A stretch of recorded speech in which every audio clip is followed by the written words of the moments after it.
नमस्कार दोस्तों, आप देख रहे हैं डीपीएन भारत। डीपीएन भारत में आपका स्वागत है मिस्टर सुबोध जी के साथ।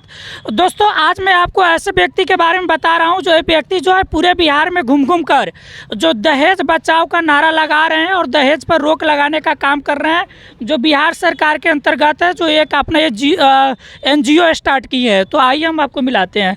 सर, डीपीएन भारत में आपका स्वागत है। आपका भी स्वागत है। सर, आप ये जो NGO चला रहे हैं, इससे तो मतलब क्या उद्देश्य आप देना चाहते हैं लोगों को? लोगों को यही उद्देश्य देना चाह रहे हैं कि भ्रूण हत्या न हो, बेटी बचाओ बेटी पढ़ाओ, बाल विवाह न हो, दहेज प्रथा बंद हो। अच्छा, तो आपको लगता है कि अगर इस तरह से मतलब जो हम कर रहे हैं तो आपका मेहनत सफल होगा? एकदम सफल होगा। शुरू तो किए हैं, देखिए आगे क्या होता है। अच्छा, सफल तो होगा। तो सर, आप ये जो स्टार्टिंग मतलब जो आपके किए हुए मतलब कई साल हो गए, कितने साल से आप स्टार्ट किए हैं? अरे बहुत दिन से चल रहा है। वैसे भी सरकार का भी इस पे लगाम लगा हुआ है। अच्छा। हाँ, दहेज लेना और देना दोनों कानूनन अपराध है। अच्छा, बाल दोनों अपराध है। हाँ, बाल विवाह में भी कानून लगा हुआ है। अच्छा सर, कई बार हम क्या देखते हैं कि जो लड़कियां जो होता है कि अगर उसके माता पिता दहेज नहीं देता है तो उस लड़की को आग लगा के जला देते हैं, जहर खिला के मुआ देते हैं। तो सरकार इस पे एक्शन कहाँ लेती है? एकदम लेती है। आप वहाँ प्रशासन तक तो पहुँचिए। तो यहाँ पर जो क्या है कि प्रशासन भी कुछ रुपया घूस घास लेकर वो उन्हें छोड़ देता है, नहीं आगे नहीं जाता है फिर। नहीं, आप प्रशासन तक पहुँचिएगा, सरकार उस पर जरूर निर्णय लेगी। अच्छा। हाँ, इस पे धारा लगा हुआ है। हाँ, उसको जेल जाना ही है। बाल विवाह, बाराती, दहेज प्रथा में जितने लोग बाराती है, सराती है, बैंड बाजा वाला है, सब किसी को जेल देना है। अच्छा, तो सर ये क्या आपका मेन मुद्दा है, ये है कि हम मतलब बेटी बचाओ बेटी पढ़ाओ, और दूसरी बात यह है कि मतलब दहेज प्रथा से आपको मतलब बचाना है कि मतलब बिना दहेज का मतलब शादी करिए अपना लड़के का। हाँ, जो होता है बाल विवाह न कीजिए, भ्रूण हत्या मत कीजिए, महिला हिंसा मत कीजिए।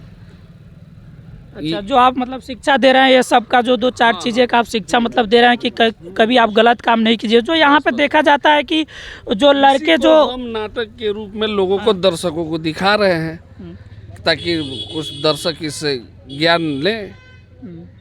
अपना मेरा यही उद्देश्य हुआ। अच्छा, तो आइए। तो अंकल जी, आप इसमें क्या चीज़ का रोल लिए थे आप? इसमें रोल लिए थे हम लड़की का बाप।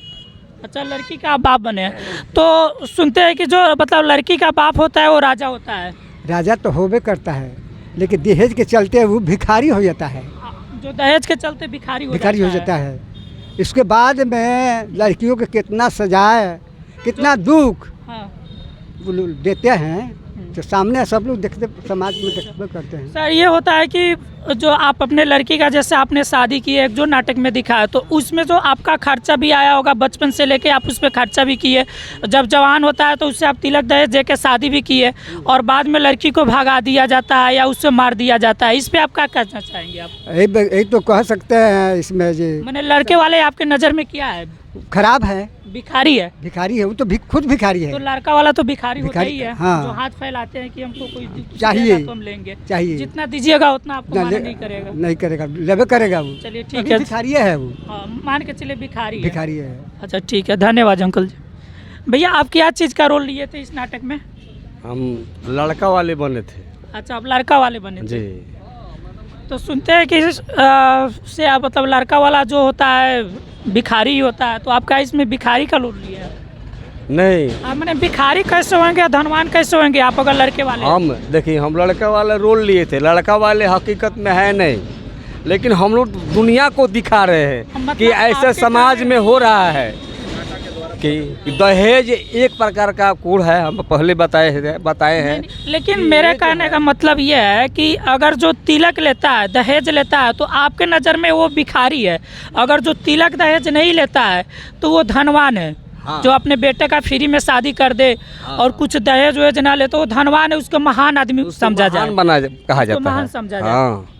जो भिखारी की तरह जो हाथ फैलाया हो दहेज के लिए, तो वो दहेज लोभी बोलता है। उसका घर कैसे सुधरेगा, घर कैसे बनेगा, करेगा। तो ऐसा कोई है जो आपका जो घर में जो लड़का उसका शादी की हो जो बिना तिलक दहेज का किया हो? नहीं, हम तो लड़के का तो शादी नहीं किए हैं, मैंने कि लड़की का शादी किए हैं, उसमें हम दहेज दिए हैं। अच्छा दिए हैं। हाँ, तो यहाँ पे ग्राम आपकी के क्या मजदूरी था कि आप मतलब क्या आपकी मजबूरी है कि आप मतलब दहेज दे दिए और यहाँ पे आप जैसे ज्ञान बांट रहे हैं कि दहेज देते मतलब से हमको मजबूरी यही लगा कि कितना कष्ट से पैसा कमाता है ये लोग, धन अपना धन संपत्ति सब बेच करके अपने लड़की के चलते लोग हम लोग दे दिए मैंने थे। आप मजबूर होकर दे दिए कि आपको लड़की के आगे चल को दिक्कत ना हो, दिक्कत ना हो। कोई सटाए नहीं। लेकिन आजकल भी और भी देख रहे हैं दहेज के चलते दूसरे कई घर के लोग जान से मार देते हैं, जला देते हैं, उसको कई प्रकार का तरना लोग देता है, मार पीट कर घर से निकाल देता है। इसी पर हम लोग शपथ ये है कि ऐसा चीज़ को हम लोग समाज में दिखाएं ताकि लोग इसको देखें और समझे, हमारा समाज आगे बढ़े। और सबकी आंखें खोल रहे हैं जी। धन्यवाद भैया जी। भैया आप क्या चीज़ का रोल लिए थे इस नाटक में? आप हम तो 2 रोल किए हैं, एक अगुआ का रोल किए थे जो लड़का लड़की की शादी कराने वाले, और दूसरा थाना प्रभारी बने हुए थे। तो सबसे पहले भैया कि आप अगुआ का रोल लिए थे, तो अगुआ तो मतलब दोनों तरफ से मार खाते हैं और डांट भी सुनते हैं। हाँ, दोनों तरफ से ही तो वही तो है। तो क्या नाटक में आपको ये सीन मिला देखने को? आप ना, इसमें तो नहीं मिला, सब नॉर्मल हो गया। तो शादी ब्याह का होता है तो उसमें एक अगुआ होता है, तो वहीं अगुआ का रोल हम कर रहे थे। अच्छा। और दूसरा थाना प्रभारी का रोल कर रहे थे। तो आजकल जो घरेलू हिंसा होता है ना, जब जैसे किसी लड़की को जला दिया जाता है, मार दिया जाता है, तो उसमें होता क्या है कि प्रशासन के पास वो आदमी जाता है, लड़की वाला जाता है, लेकिन वहाँ कुछ समाज के लोग ही उसमें मिल करके उसको दबा देते हैं। लेकिन कई बार क्या है कि हमारे बिहार का जो कितने भी जो पेरेंट्स लोग होता है जो अपने लड़की का शादी सरकारी नौकर वाले से ही करना चाहते हैं, ऐसा क्यों? हाँ, एक बात है, यही सब चीज़ है, वही होता है जो दहेज जो बढ़ावा हो रहा है। बिहार सरकार को ये कानून नहीं लेना चाहिए कि जो व्यक्ति अगर जो सरकारी नौकरी कर रहा है उसके ऊपर मतलब रोक लगा दिया जाए कि आप मतलब तिलक नहीं ले सकते, अगर तिलक लेने पे अगर मतलब पकड़े जाते हैं तो आपकी नौकरी से रिटायर कर दिया जाएगा।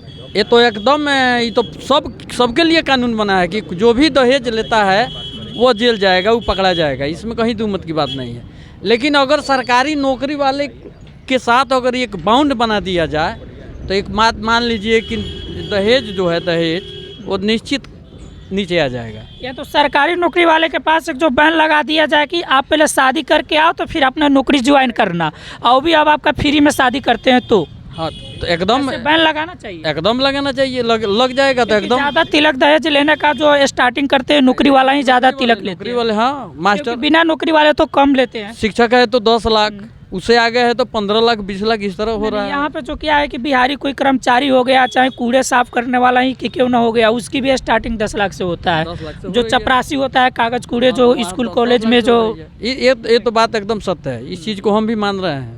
दरोगा हो गया तो उसका करोड़ों से उसका तो बातें छोड़ दीजिए। अच्छा, तो आप दरोगा के भी मतलब रोल निभाए थे? जी, रोल निभाए थे। चलिए ठीक है, आपका रोल काफ़ी अच्छा लगा, आप लोगों से हमको ये भी सीख मिला है। तो दोस्तों आप देख सकते हैं कि यहाँ पे लिखा है बेटी बचाओ बेटी पढ़ाओ अभियान के अंतर्गत जो यहाँ नाटक के द्वारा दिखाया जा रहा है, लोगों को जागरूकता किया जा रहा है कि कृपया आप शादी करिए अपने लड़के का तो बिना तिलक दहेज का करिए, और मतलब बाल हत्या नहीं किया जाए, और जो होता है कि मतलब बिना तिलक दहेज का जो शादी करते हैं तो लड़कियां जब ससुराल में जाती है तो उसके ऊपर मिट्टी तेल जला मतलब पटा के उससे जला दिया जाता है, यानी उससे पेट्रोल वगैरह डाल के जला दिया जाता है। तो इस तरह से नहीं करिए, बिहार सरकार के अंतर्गत बिना तिलक दहेज का आप शादी करिए। और ये भी है लड़की वाले से यही मेरा रिक्वेस्ट है कि आप अपने लड़की को तिलक देने की बजाय वही तिलक का रुपया आप उस लड़की को पढ़ा लिखा के ऑफिसर बनाए, कोई उससे नौकरी दीजिए। और सरकार से यही विनती है कि आप आरक्षण दे रहे हो तो आरक्षण आप लड़की को दीजिए, लड़का को नहीं दीजिए। जैसे कि आप देखते हैं कि नीच कास्ट को आप आरक्षण देते हैं, तो वो आप नीच कास्ट से मतलब आरक्षण हटा के आप लड़की पे पूरे फुल आरक्षण दीजिए, चाहे वो कोई भी कास्ट का हो। लड़की का आरक्षण मिलेगा, लड़की का नौकरी होगा, तो मतलब जो नौकरी वाला लड़की से लड़का खुद मतलब दहेज लेने का काम नहीं करेगा। तो जो आप दहेज देते हैं उस रुपया से आप अपने लड़की को पढ़ा करके ऑफिसर बनाए, ताकि आगे चल के आपको दहेज देने की नौबत ना आए। जब तक के लिए जय हिंद दोस्तों।